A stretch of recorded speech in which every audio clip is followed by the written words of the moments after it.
we're officially, it's a week away, guys, a week away from the NFL draft in Detroit.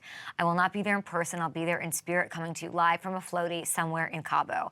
Will it be a flamingo floaty, a unicorn floaty? I don't know, but we'll get you those picks. And usually at this point, when you're a week out, I don't have to ask Shams. I don't have to text, the Ian Rappaports of the world. What are you hearing? What's going on? When you inch this close, you have a pretty clear picture of what's probably going to happen. I really do feel like this year, nobody really knows how it's going to shake out after the #1 overall pick, which seems to be, and everyone would be shocked if it wasn't Caleb Williams. But as far as I'm concerned, I genuinely think that we're going to see 4 quarterbacks taken within the top 4 picks for the very first time in NFL history. It's never happened, people. Commanders, they just did something weird. They hosted every top quarterback prospect. They said Jaden Daniels, J.J. McCarthy, Drake May, Michael Penix. Why don't you guys all roll up to the facility Tuesday around the same time and hang out? Why are we doing this bachelor style, like who gets the rose, who gets the date, who's going to the fantasy suite, who's advancing? It's an interesting approach to have. It's like a dating game to have everybody there. Is it a way to see the players interact? Do you want to, it's this new wave of thinking, of course, with the new leadership and the new wave of what's going on with the Commanders. I'm obsessed with it. Why do it this way? Why haven't we always done it this way? Is this not more efficient? You get your time. You get to, it's a controlled situation where the front office and the decision makers are all feeling the same way on that specific day. So it's like an experiment. I don't know why more people don't do this or why we haven't done this all along, but that was sort of an interesting little wrinkle, and we'll see who they take. You guys know who I said should go, Jaden Daniels. If you're sitting there and you're Peters and company, and it's who do I want? I want the highest ceiling. I want the most dominant player available, and that would be Jaden, I think, out of that lot.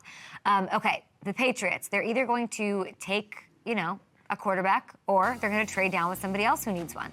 So I think you're going to get a quarterback taken there at that spot. Elliot Wolf said this morning they're not shutting anything down. They're not closing the door to anything. And then the Cardinals they're the wild card right here at 4. Can we make history here, Cardinals? And I think everybody expects the Vikings to make a move for that pick. But the Broncos, what are they doing at quarterback? They've got to be interested, too. The Raiders could come into play.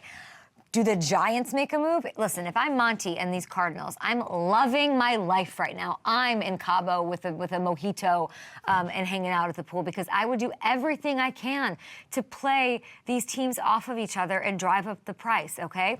You could land yourself a record haul for that number 4 pick. You can add strength, bolster your org big time, like the Dolphins did. What did they do? They made a trade with the Niners a few years back, and look how that worked out. So the temptation has to be all-time high. I can't even imagine being these dudes drinking their Mountain Dews and Diet Cokes and Red Bulls and these crazy war rooms that they have set up. But the temptation has to be all-time high to snag Marvin Harrison Jr., Malik Nabers. You want to give Kyler Murray that #1 receiver. He's going to need to be successful, even though he had one in DeAndre Hopkins. Let's not go there. I would love that for Kyler to have that. And obviously, raw talent-wise, surpasses almost everybody. But the more I've thought about it, this receiver class is too deep, right? This team isn't one player away. They did have D-Hop, and it didn't work out. I think you kind of have to make a move down if you're Arizona. The Vikings, they're in a pretty desperate spot. Use that to your advantage. Start a bidding war. Set yourselves up for the long haul and for a big haul. And if the Giants' rumblings are actually legit, you can make a smaller move down to 6.